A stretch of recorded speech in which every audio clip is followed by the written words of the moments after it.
ये बताएं कि ये फैसला हो गया कि क्या पीटीआई ने ज़िमनी इंतखाबात में हिस्सा लेना है या नहीं लेना? कि खान साहब के जो ऑफिशियल एक्स के ऊपर पोस्ट आई उनसे मंसूब, उसमें तो लिखा था कि नहीं लेना, लेकिन बैरिस्टर गौहर साहब कह रहे हैं कि नहीं, अभी वो बात करेंगे। बिस्मिल्लाहिर्रहमानिर्रहीम, इय्याका नअबुदु व इय्याका नस्तईन। जो मेरी इतलात हैं वो ये हैं कि या जितना मुझे इल्म है वो ये है कि इमरान खान साहब ने अपना पॉइंट ऑफ व्यू दिया है। अब उसके ऊपर चूँकि उनके साथ प्रॉपर तरीके से मशावरत नहीं हुई जो हमारी पॉलिटिकल टीम की है, और जैसे आपको पता है पिछले कितने अरसे से किसी को मिलने नहीं दिया जा रहा।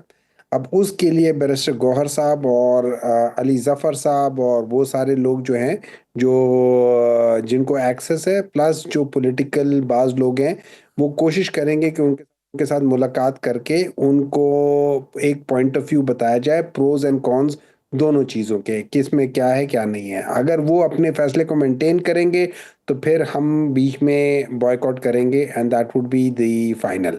अगर वो अपने उस उन जो उनको इंफॉर्मेशन दी जाएगी प्रोज एंड कॉन्स की, वैसे मोहम्मद साहब वैसे बॉयकॉट चेंज, करना बनता है, वैसे मैदान खाली छोड़ना चाहिए।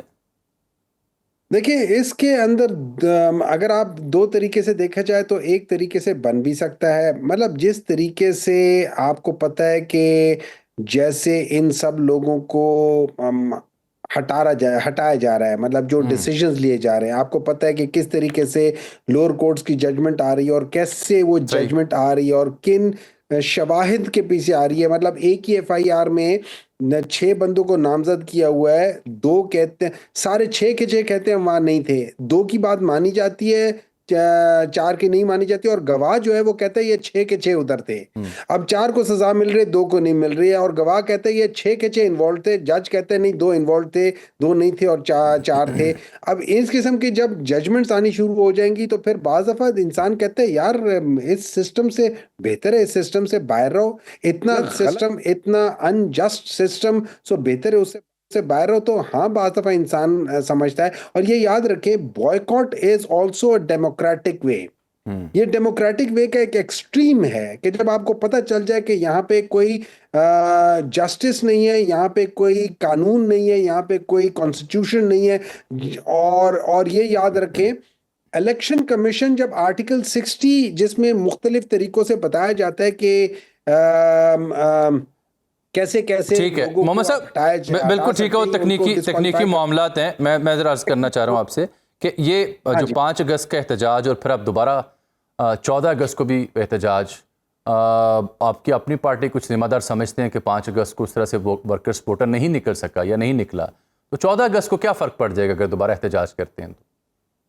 नहीं, देखिए ये तो आपका पॉइंट ऑफ व्यू कि आप कह रहे हो कि नहीं निकला। नहीं, मैं नहीं कह हमारा रहा। जो पॉइंट ऑफ व्यू था, हमारा इस दफ़ा का, जिसको आप ये कह सकते हो कि हम लोग जैसे इमरान खान ने स्मार्ट लॉकडाउन इंट्रोड्यूस किया था, अब वो उसने स्मार्ट एहतजाज इंट्रोड्यूस किया है। अच्छा, स्मार्ट एहतजाज में स्मार्ट आपको एहतजाज हज़ारों है, लोग ठीक। एक साथ करने की ज़रूरत नहीं है। वहाँ 100-150 लोगों को आप निकालें, वो एक किस्म का आएंगे, वो अपना एहतजाज करेंगे। जब उस दौरान में सड़क या जो भी वो जगह वो बंद होगी, जब पुलिस आएगी वो डिस्पर्स हो जाएंगे। मतलब एंड देन अच्छा, तो आप ये कह रहे हैं कि ये 5 अगस्त का जो एहतजाज है ये स्मार्ट एहतजाज था, 100-150 बंदे आए, पुलिस आई तो डिस्पर्स हो गए, ये नया तरीका है एहतजाज का?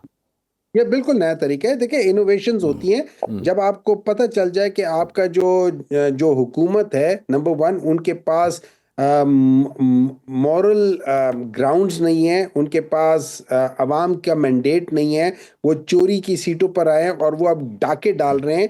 जैसे सिंध की पुलिस कच्चे के डाकुओं को सपोर्ट करती है और वो अपने मतलब के लोगों को आके डाका डाल जाते हैं, अब ये लोग उसी तरीके से सीटों पे डाका डाल रहे हैं मतलब के लोगों के कि यार मुझे ये वाली पोजीशन चाहिए, या मैं प्राइम मिनिस्टर का मुशीर हूँ और मेरे जी मैं फलाना NA7 से करना चाहता हूँ, चलो जी NA7 में कौन है उसको उसको डिस्क्वालीफाई कर दो, फलाना कौन है। आपने ऑलरेडी आपने लोगों को, वो जो नहीं होते सारे FIR जिसमें नामालूम लोगों का नाम डाल दिया जाता है, उसमें से आप डॉक्टर हुमायूं का नाम भी डाल दे, उसमें से आप किसी और का भी नाम डाल दे।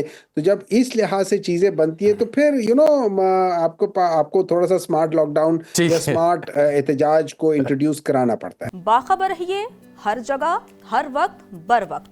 अभी सुनो न्यूज का YouTube चैनल सब्सक्राइब करें और बेल आइकन पर क्लिक करें। और जानिए मुल्की और गैर मुल्की हालातों वाकयात यकीन के साथ।